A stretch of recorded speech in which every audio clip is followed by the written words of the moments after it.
El Partido Comunista Chino, que el año pasado cumplió un siglo y gobierna China desde hace 73 años, celebra su congreso cada quinquenio y volverá a hacerlo este domingo 16 de octubre por 20ª vez.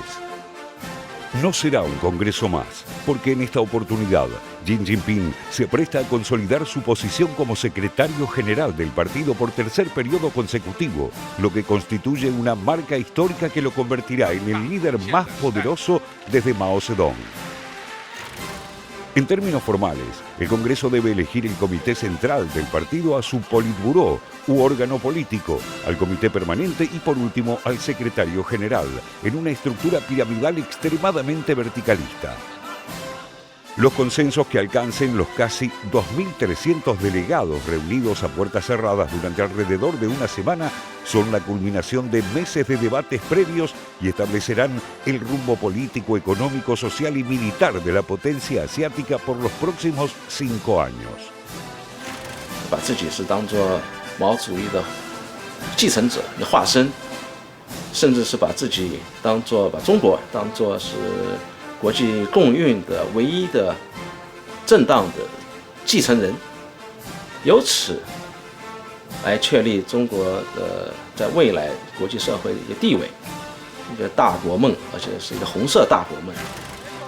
Es importante señalar además que el poder de Xi Jinping no proviene de su cargo como presidente de China, sino de su condición de secretario general del partido.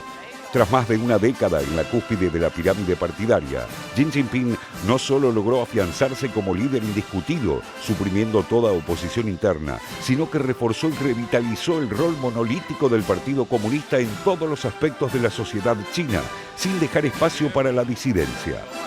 Y accede a este tercer periodo de 5 años en el que estará al frente del país tras haber eliminado en 2018 el límite de 2 mandatos vigente, abriendo además la puerta a una continuidad sin plazos.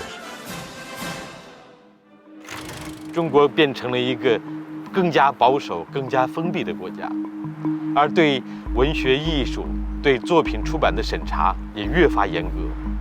到现在为止呢， 看不到任何的希望，我认为是。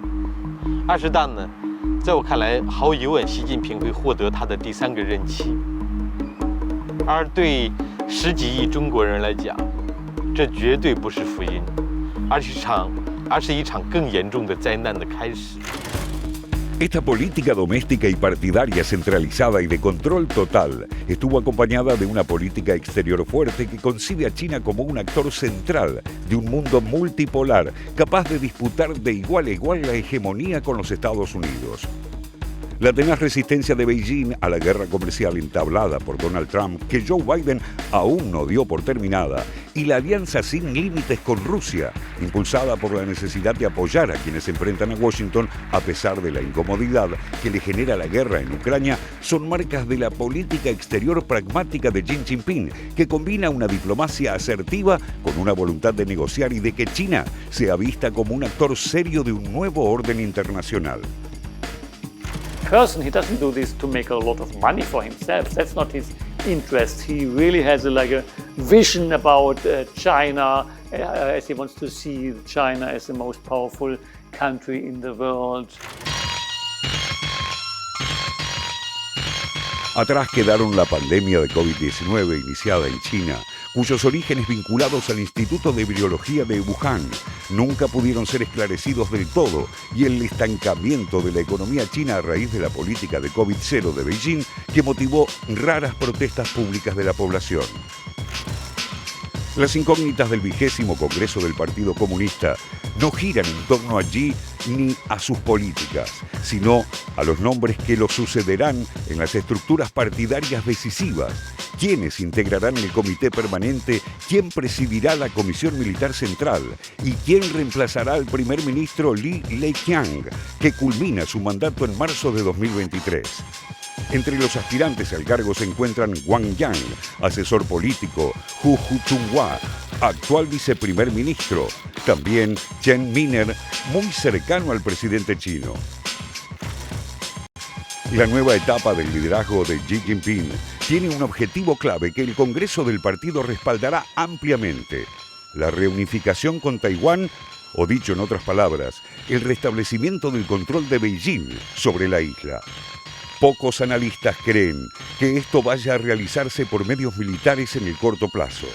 Pero el presidente chino sabe que el futuro de su legado se cifra en la resolución de este conflicto de soberanía y lo mantendrá como una bandera irrenunciable.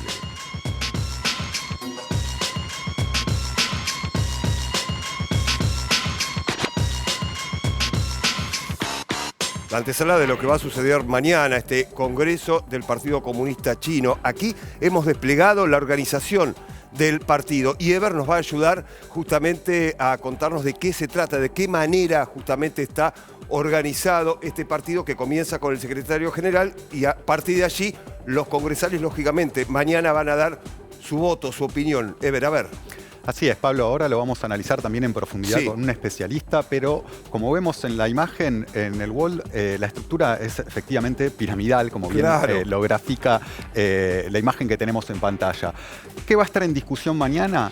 ¿O qué va a terminar de hacerse público mañana? Porque hay que decirlo también, buena parte de las decisiones que mañana van a conocer los chinos y va a conocer el mundo ya han sido tomadas previamente en las discusiones que tuvieron lugar durante los últimos meses.